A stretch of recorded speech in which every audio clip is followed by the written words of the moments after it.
To the lumbering chinchilla, I left Petarama with high hopes. We sped down the street in Miss Mac's bright yellow car. She called it a bug, but I could see it was really a car. She carried my cage up the stairs to her apartment. We ate apples. We watched TV. She let me run around outside my cage. She gave me my very own name, Humphrey. And she told me all about room 26, where we'd be going the next morning. And since you are an intelligent hamster who is going to school, I have a present for you, Humphrey, she said. Then she gave me a tiny little notebook and a tiny little pencil. I got these for you at the doll shop, she explained. She tucked them behind my mirror where no one could see them except me.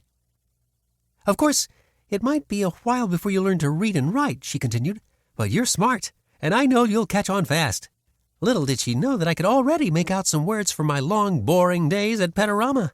Words like chew toys, kibble, poopers, scoopers. Remember, a hamster is grown up at about 5 weeks old, so if I could learn all the skills I need for life in 5 weeks, how long could it possibly take to learn to read? I'll tell you, a week. Yep, in a week I could read and even write a little with a tiny pencil. In addition to schoolwork, I learned quite a bit about the other students in room 26, like Lower-Your-Voice-A.J, and Speak-Up-Sayeh, and Wait for the Bell Garth, and Golden Miranda.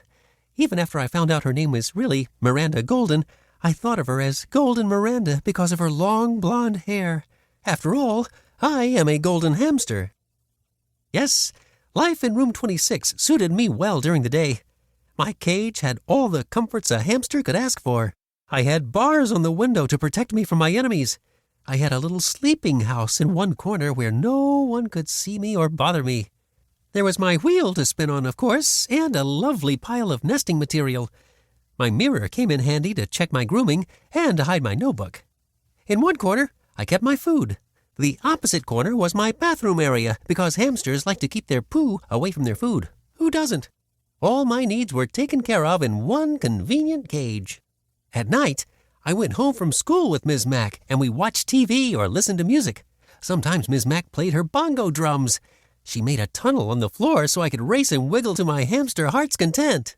Oh, the memories of those 6 weeks with Morgan McNamara.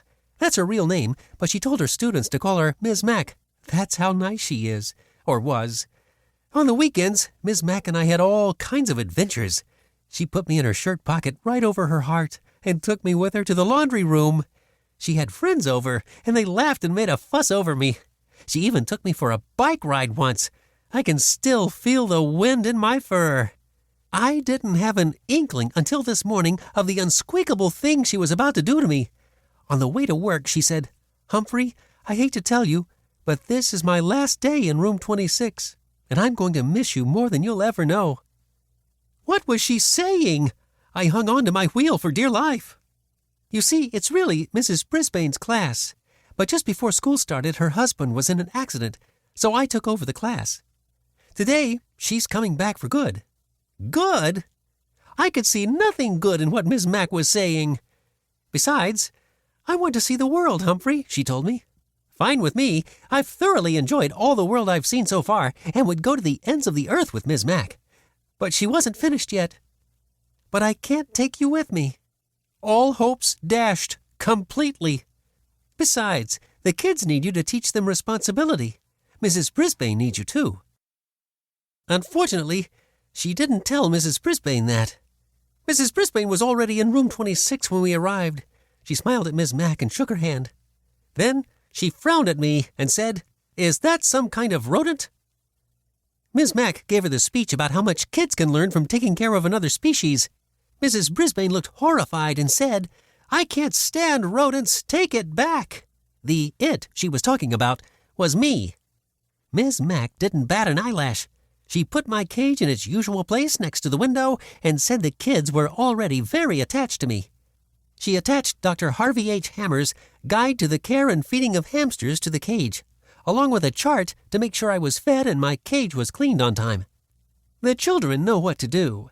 You won't have to do a thing, Ms. Mac said as Mrs. Brisbane glared at me. Just then, my fellow students came streaming into the room, and within half an hour, Ms. Mac had said goodbye to everyone, including me. "I'll never forget you, Humphrey," she whispered.